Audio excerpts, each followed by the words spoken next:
Are you ready to transform your summer into an epic splash-tastic adventure? Say goodbye to wasteful, single-use water balloons and hello to the ultimate in reusable, eco-friendly fun with reusable water balloons.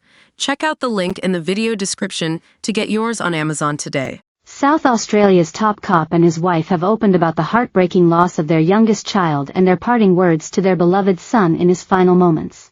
The pain for Police Commissioner Grant Stevens and his wife Emma is still brutally raw 7 months on from the unimaginable tragedy that rocked their family forever.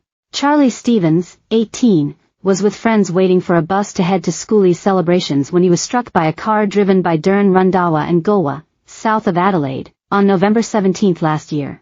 Charlie was airlifted to Flinders Medical Center but died the next day from a severe brain injury surrounded by his family. Commissioner Stevens and his wife wept as they revealed their final words to Charlie in a powerful 60 Minutes interview which aired on Sunday night. "Some things I won't repeat 'cause I was cross with him," Mrs. Stevens recalled. "I just think I said, love you. You're my baby and you always will be." Commissioner Stevens added, "It was good to spend time with him, but the hardest thing was leaving for the last time." The couple acknowledged that it's not only their lives that have been changed forever, but also the driver who killed their son. They expressed remarkable compassion and forgiveness for Randhawa, who was also 18 and on his P-plates at the time. "You know he's going to have to live with this his whole entire life," Mrs. Stevens said. "I think being a parent, being a mum of an 18-year-old, they're not that smart. They're 18. And I look at it and I think it also could have been Charlie."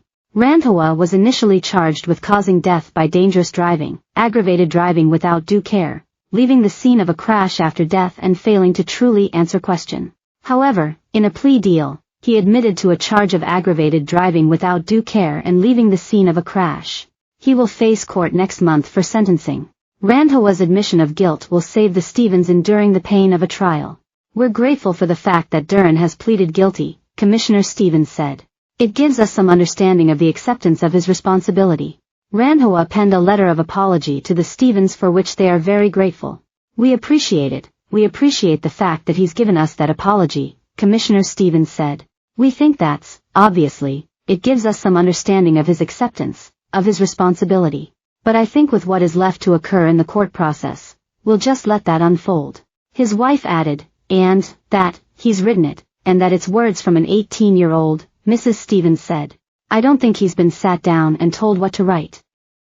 I think it's him." Ms. Stevens then joked, "In fact, I'm not so sure Charlie would be able to write something quite as good as that." Commissioner Stevens admitted that he never thought his family would be the one to hear the news a loved one had been killed.